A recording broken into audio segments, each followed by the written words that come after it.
Tudo bom, meus amigos do terceiro ano? Como é que estão vocês? Caminhando para a nossa reta final, não é?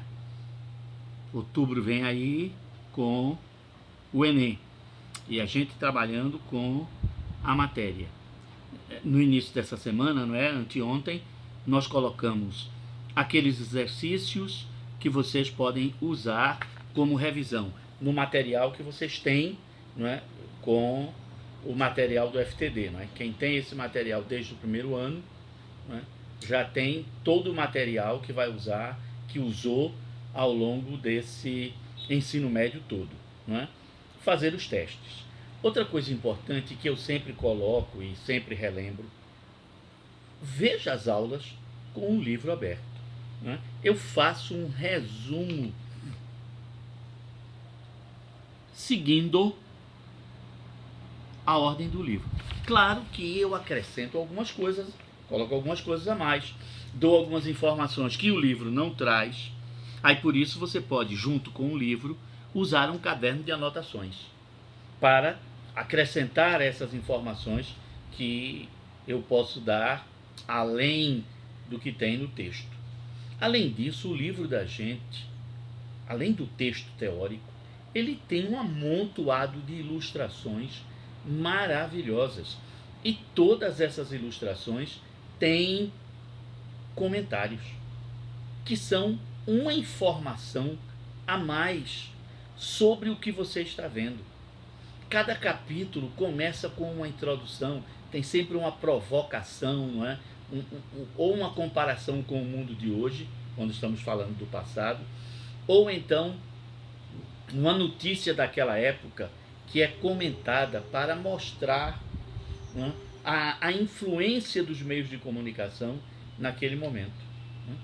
A gente viu, por exemplo, né, que a abertura desse capítulo sobre os fascismos, os totalitarismos, que antecedem a Segunda Guerra Mundial, é sobre a importância do cinema no crescimento das ditaduras, não é? A importância da notícia, da informação, e lógico, da informação falsa, né? Que a gente chama hoje de fake news. Para você ver que a fake news não é uma coisa nova, mas acontece que durante os períodos democráticos raramente aparecem fake news. As fake news, quando elas começam a disparar, é porque elas estão muito próximas de um processo de crise para acabar com a democracia. Como a gente já aprendeu isso com nazismo e fascismo, aí a gente fica em alerta, né? Vê como os americanos tiveram dificuldade com o governo de Donald Trump. Por quê? Porque a gente sabe que ele ganhou as eleições através do uso, não é, ilimitado, a palavra é essa, de fakes, de mentiras, dando a impressão de que estava dizendo a verdade. Isso é característico de toda ditadura: mentir. Porque a mentira, que está associada ao demônio, não é? No cristianismo diz-se que o demônio é o pai da mentira. Então a mentira está associada ao mal. Então quem precisa mentir para chegar ao poder é porque é mal, é porque é ruim. Então a democracia, ela convive muito bem com as críticas, as discordâncias, mas ela não consegue conviver com a mentira. A mentira é um fator perigosíssimo para o sobrevivente, a sobrevivência das democracias. Por quê? Porque a mentira confunde o homem comum, confunde as pessoas que têm um certo nível intelectual, que muitas vezes cursaram uma universidade. Você vê a quantidade de gente nos Estados Unidos, né, que foram enganadas, pessoas formadas, professores, que foram enganadas pelas mentiras montadas em torno do governo Trump, né, que foi um governo de fracasso, um governo que provocou o ódio, que provocou a divisão entre os americanos. que ampliou, acelerou as divergências, as diferenças, que aumentou a separação, a segregação, o racismo, a perseguição aos imigrantes, claro, imigrantes ilegais. Sim, mas para isso existe a lei. Eu não preciso sacudir as pessoas num campo de concentração, como fez Trump, separando mães, pais dos filhos que foram colocados em creches, que aquilo não era creche, aquilo mais parecia curral, onde as crianças abandonadas, tratadas por funcionários que não falavam a língua espanhola, oferecendo um mingau nojento, um arroz podre para aquele pessoal se alimentar, gente adoecendo, denúncias o tempo todo dos maus tratos, do desrespeito aos direitos humanos. Pronto. Esse é o saldo do governo mentiroso de Donald Trump. Então, em qualquer lugar do mundo, e no nosso também, a gente precisa tomar cuidado com a mentira. Porque toda vez que a gente lembra nazismo e fascismo, a gente lembra da mentira. Nós estávamos estudando o fascismo, não foi? E falamos sobre como vivia a Alemanha antes do fascismo chegar ao poder. Explicamos o que foi a humilhação alemã no Tratado de Versalhes, explicamos como se formou a República de Weimar, como essa república tentou ser uma república democrática burguesa, mas como economicamente ela praticava o neoliberalismo, isso é, o Estado não interfere na economia. A gente viu que a Alemanha não conseguiu se reerguer. E aí, em 1923, a Alemanha sofreu uma hiperinflação. Não conseguindo pagar suas dívidas, a Alemanha faliu como um país. Como se fosse uma empresa, a Alemanha não pôde mais pagar o que devia. Essa situação, não é, gerou uma tentativa de golpe por parte dos nazistas. É o que a gente chama, não é, do Putsch de Munique, em outubro de 1923. Mas aí o presidente da Alemanha, naquela época, conseguiu uma negociação com os Estados Unidos. Os americanos emprestariam dinheiro à Alemanha em 1923, é o plano Dawes, e mais tarde, 3 anos depois, não, 23, 4, 27, 24 anos depois, um novo aporte, um novo empréstimo norte-americano, o plano Young, não é? E aí a Alemanha se equilibrou. Os nazistas foram presos, não é, por tentativa de rebelião contra o Estado. Hitler pegou 6 meses de cadeia. Na cadeia ele vai escrever um livro que se tornou famoso para os nazistas, Mein Kampf, Minha Luta, na língua alemã. E aí ele organiza o partido fascista e a ideologia fascista. Até 1923, o partido fascista era um amontoado de maloqueiro. Não tinha um objetivo bem determinado. Foi Hitler que organizou o partido nazista para ser uma organização capaz de chegar ao poder, de disputar eleições e de ganhar. Mas como a Alemanha se equilibrou, a pregação dos fascistas contra o governo perdeu o sentido. E os fascistas, que nessa época tinham, parece que 27 deputados no parlamento, eles perderam o número de deputados. Aí veio a crise de 29, a Grande Depressão nos anos 30, 31, 32, que arrasou todo mundo. Ora, a crise de 29 arrasou os Estados Unidos, quanto mais a Alemanha, que devia dinheiro aos Estados Unidos, não é? E aí, logicamente, nessa situação de desespero, as ideias nazistas do fascismo alemão cresceram outra vez. E nas eleições de 30, 32, o número de deputados fascistas cresceu. Mas cresceu também o número de deputados comunistas, o número de deputados socialistas, anarquistas. As forças de esquerda cresceram também. E a gente viu que isso assustava banqueiros, latifundiários, importadores, exportadores, não é? Comerciantes, a alta classe média.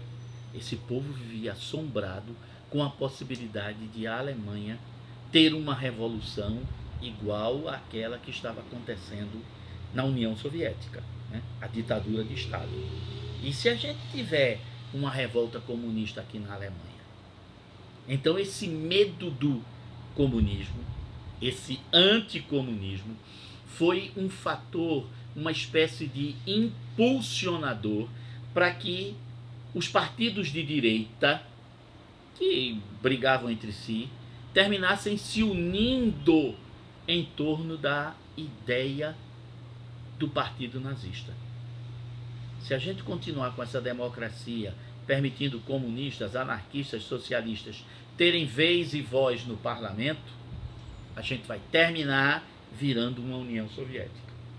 O que é que a gente tem que fazer? Acabar com a República de Weimar, implantar um governo forte, onde nós tenhamos um líder, Führer, Heil Hitler, um governo forte que varra, né, e extinga e esmague toda a tentativa de esquerda, para que a gente tenha uma Alemanha forte, uma Alemanha Deutsche über alles, uma Alemanha acima de todos e acima de tudo. Aliás, o hino alemão fala isso, não é? A Alemanha acima de tudo. Só que essa ideia, né, está a serviço agora de uma ditadura. E em 1933, Hitler chega ao poder. Vamos relembrar algumas coisas do fascismo, né? Olha, eu estou aqui, né, no livro. Nessa página que tem Hitler, né, fazendo um discurso, aqueles discursos inflamados, exaltados que ele fazia, né? E vou seguir o meu, né, roteiro. Mas aí está com o livro, por favor, não esqueça disso, né?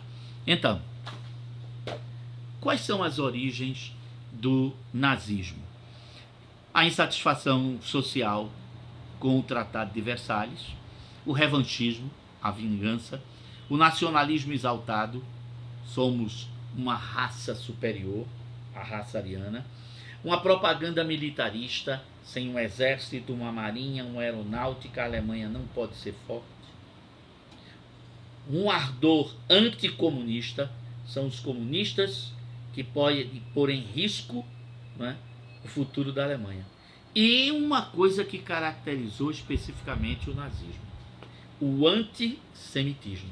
São os judeus que destruíram a Alemanha na Primeira Guerra. E serão eles que irão levar a Alemanha a se tornar comunista. Como dizia Hitler, todo judeu ou é comunista ou é homossexual. Tá vendo?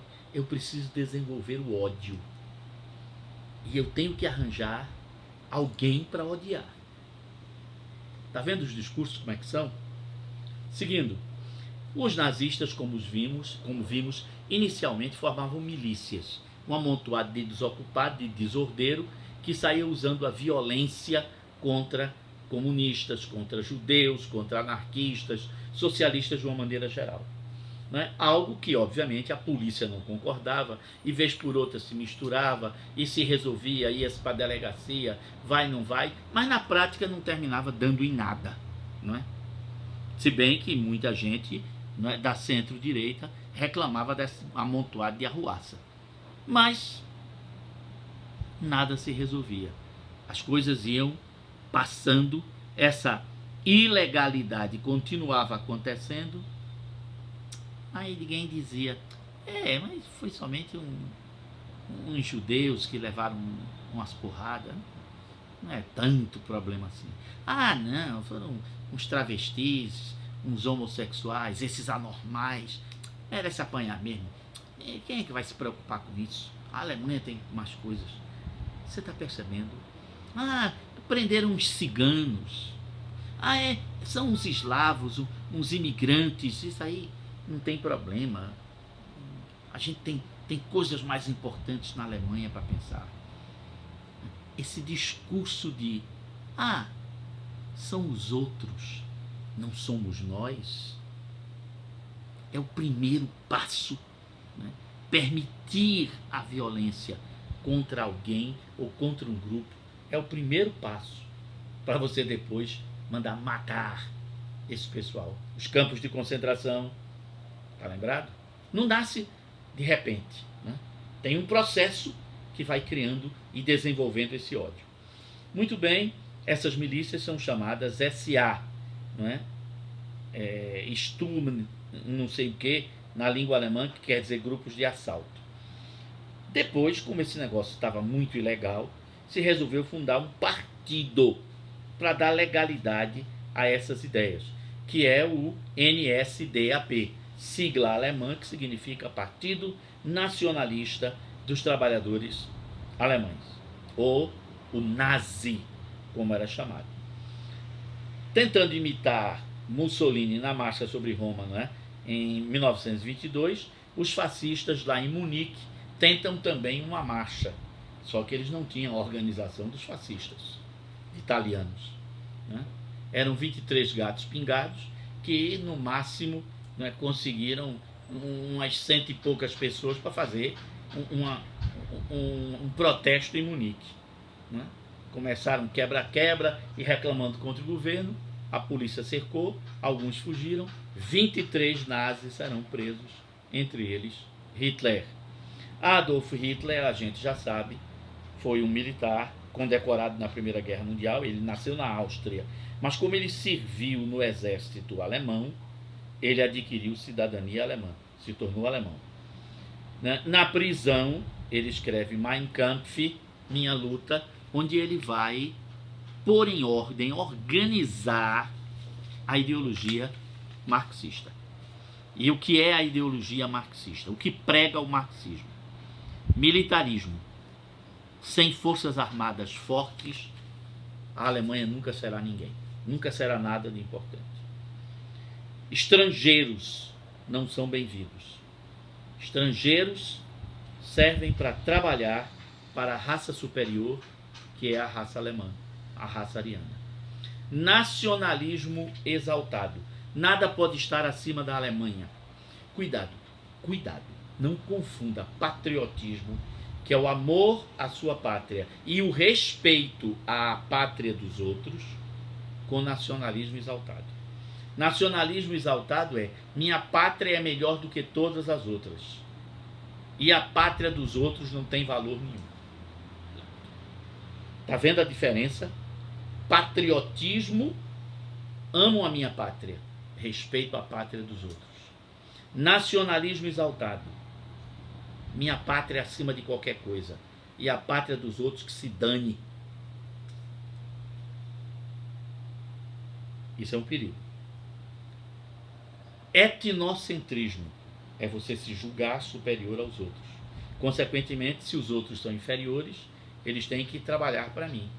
Eu, portanto, tenho o direito de subjugar, de impor minha vontade contra quem é inferior.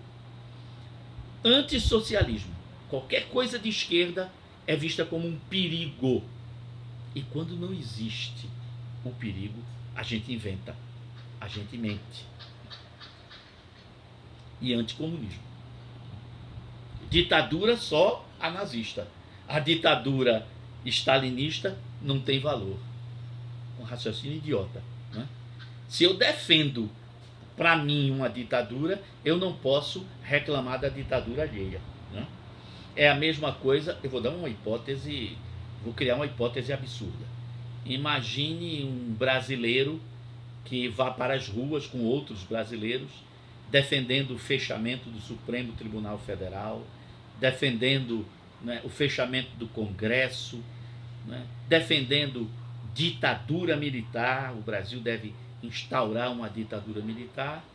E numa conversa com você, ele diz que Cuba é uma ditadura, a Venezuela é uma ditadura.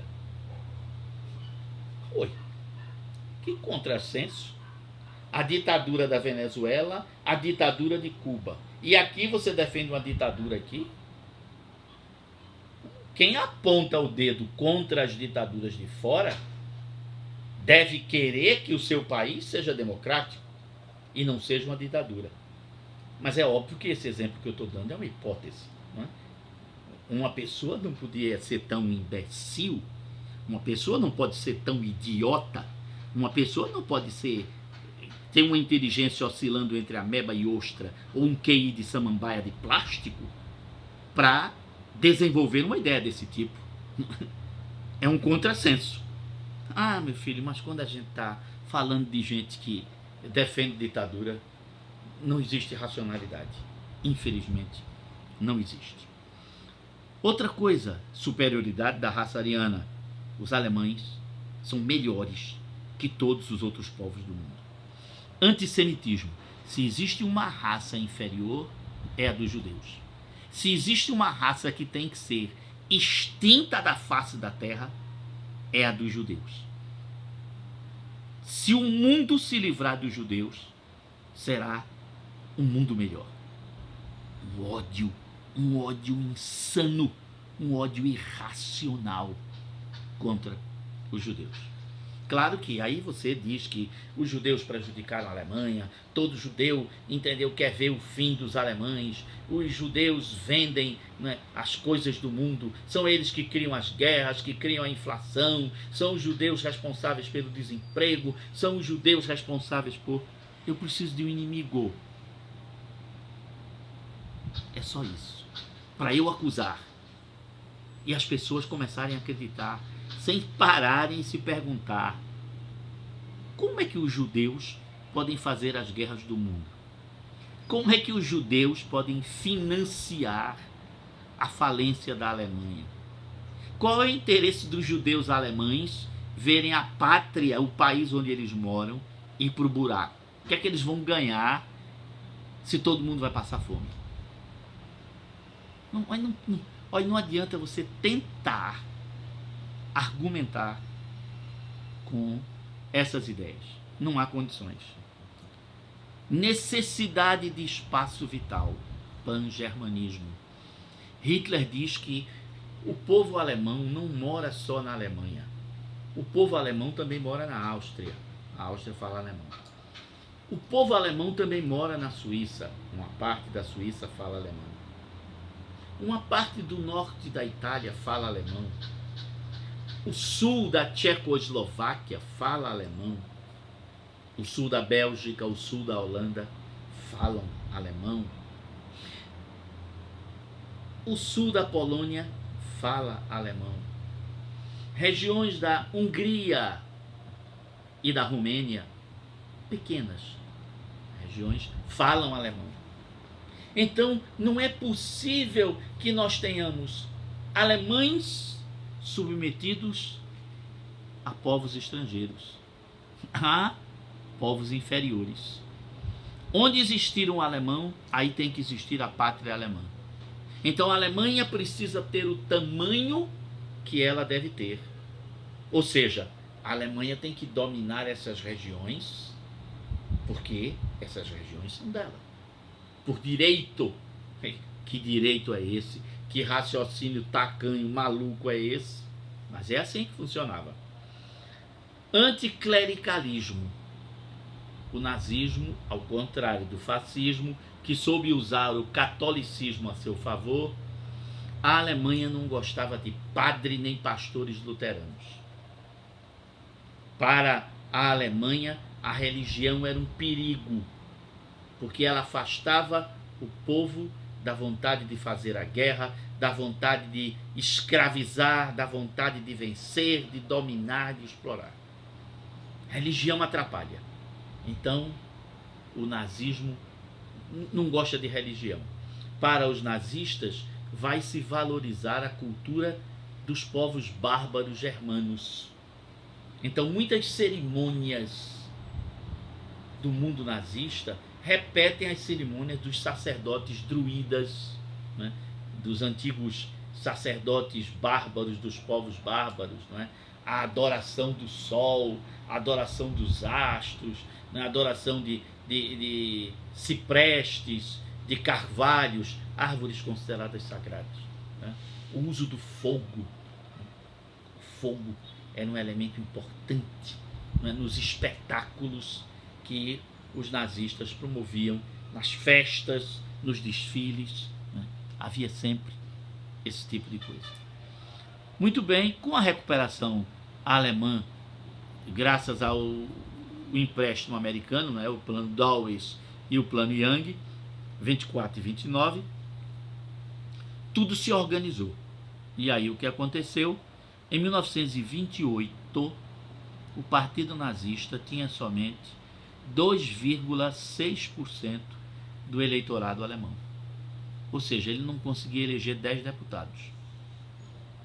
Não conseguia eleger 10 deputados para o parlamento. Então ele é um partido sem importância. Os deputados falavam, discursavam, mas ninguém levava em consideração. A crise de 29 e a Grande Depressão ajudaram a levantar o apoio popular à ideologia nazista. Nas eleições de 1933, igualzinho ao fascismo, os nazistas usaram a fraude, a violência contra eleitores, não é? Invadindo as áreas de votação onde se sabia que os candidatos de esquerda teriam a maioria dos votos.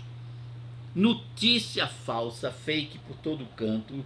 Os comunistas estão preparando um avanço. Foram encontradas nas casas dos comunistas várias armas.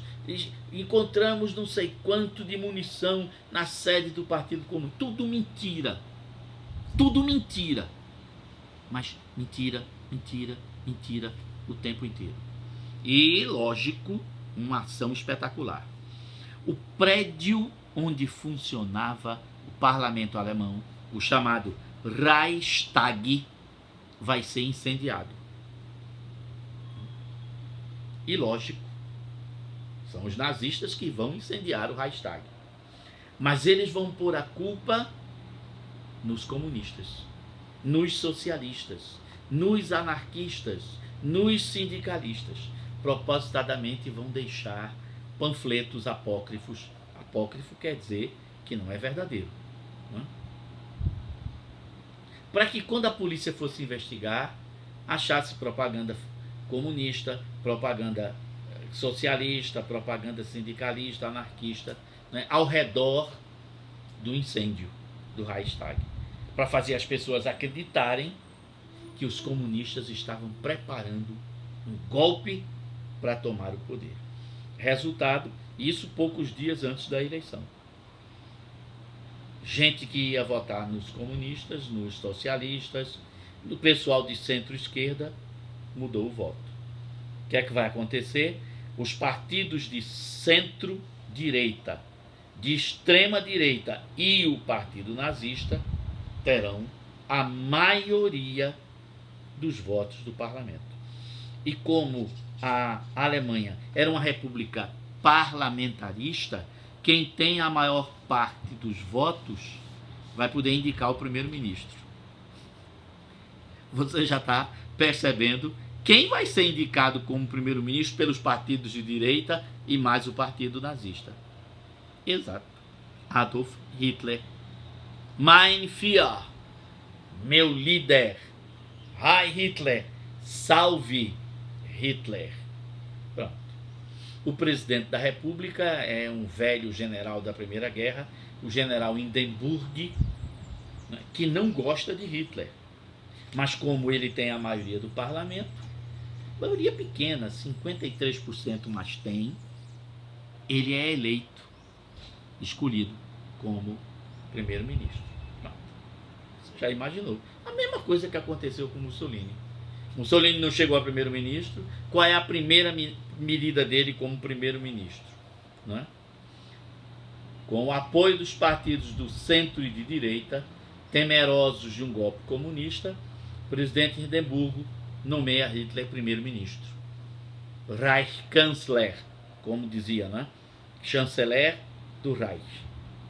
Como primeiro-ministro, com os votos da maioria do parlamento, uma maioria pequena, mas maioria, Hitler aprovou leis que diziam o quê? Leis que extinguiu todos os partidos de esquerda e todos os líderes desses partidos seriam presos. E os filiados a esse partido iriam responder processo na justiça, nas delegacias. E os deputados e senadores que foram eleitos por esses partidos perdiam o mandato. Pronto. Não eram mais representantes do povo.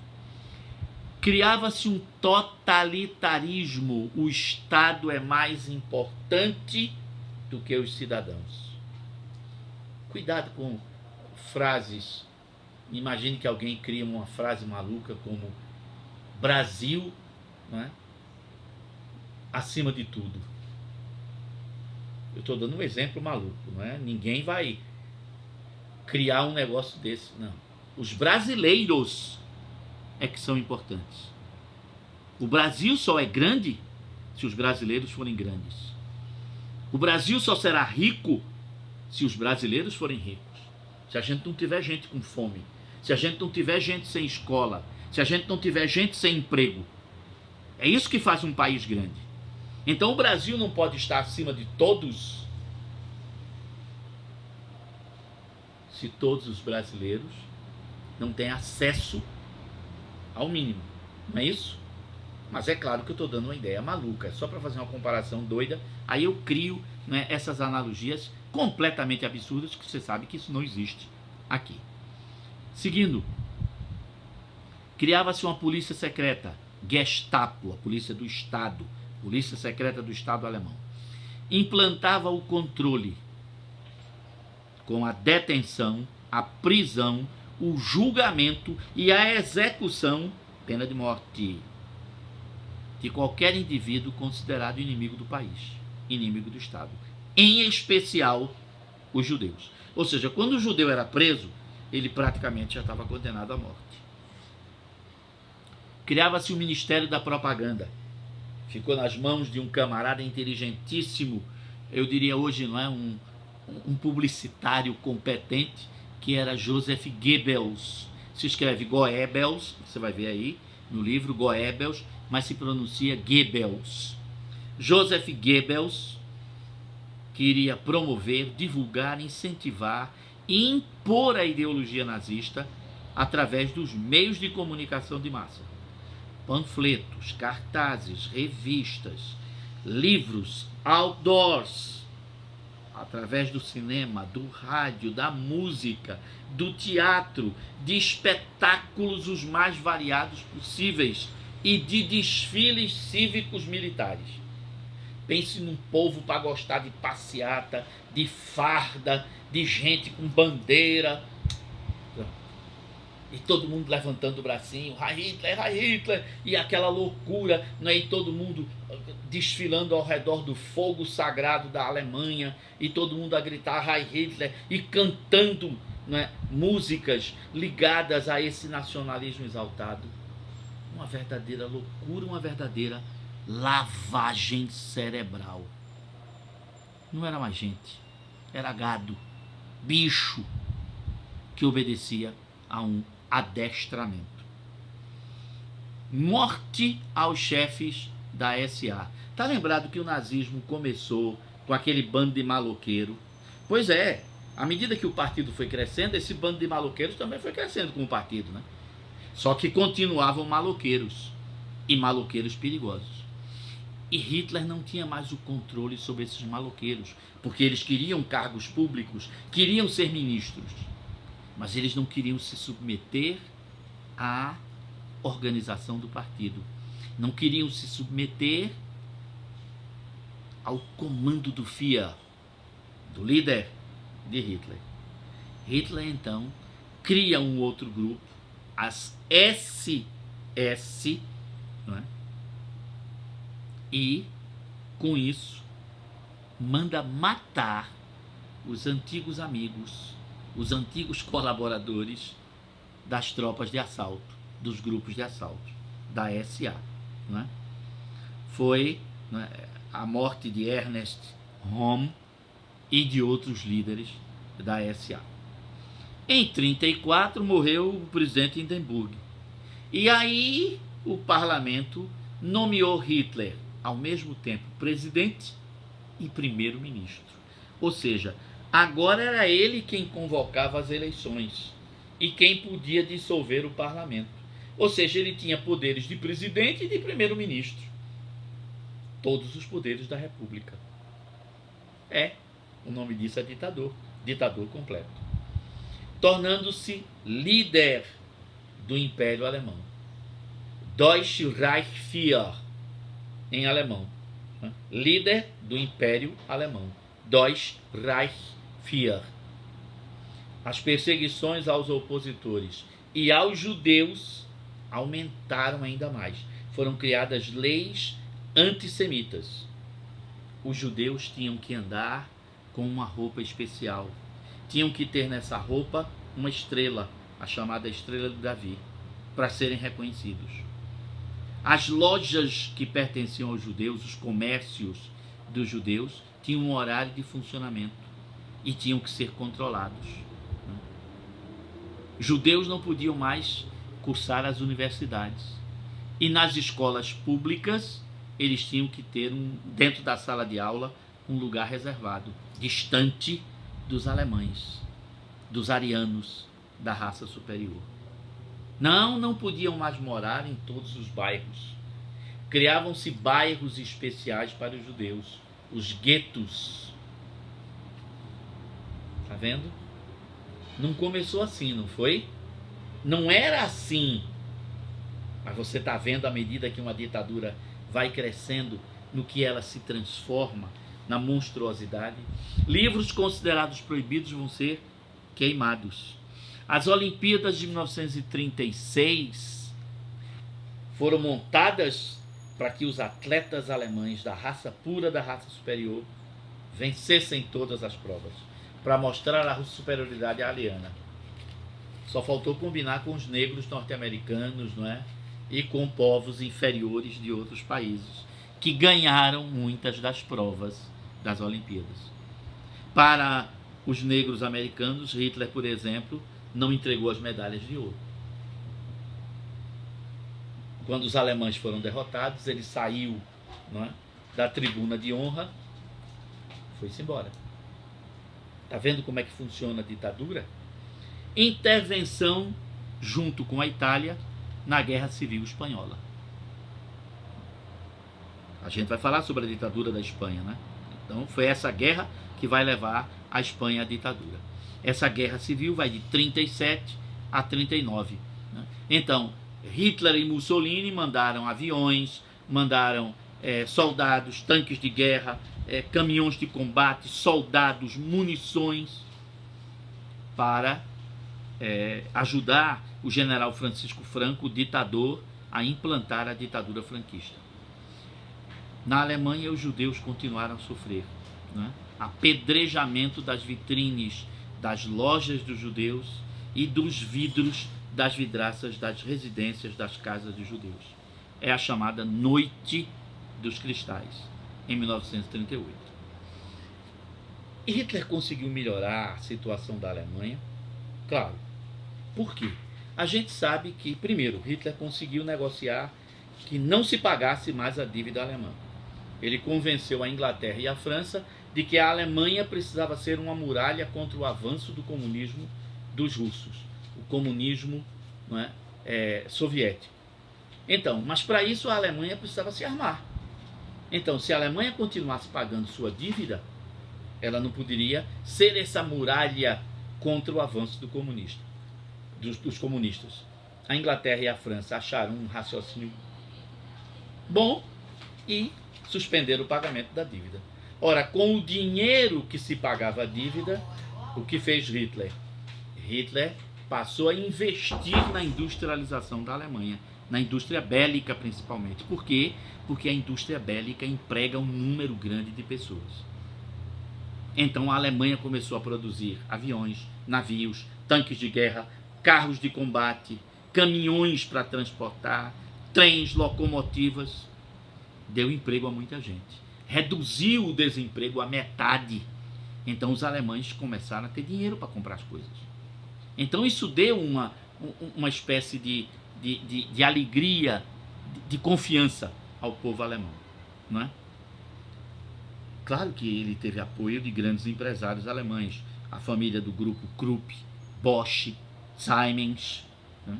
É lógico, os capitalistas alemães bancaram e ajudaram o nazismo a crescer. Grandes obras públicas, isso também dá emprego, não é? Que é mais... Mas, na verdade, nunca foi feita uma reforma agrária, nem os salários aumentaram substancialmente. Não é? As promessas nunca cumpridas, que todo alemão teria um carro, não é? Um carro popular, Volkswagen, transporte para o povo, não é? Alimentavam um sonho de que ainda não somos a grande Alemanha, mas vamos ser, e todo mundo, não é? Em cima dessa propaganda mentirosa que vai levar a Alemanha à Segunda Guerra Mundial.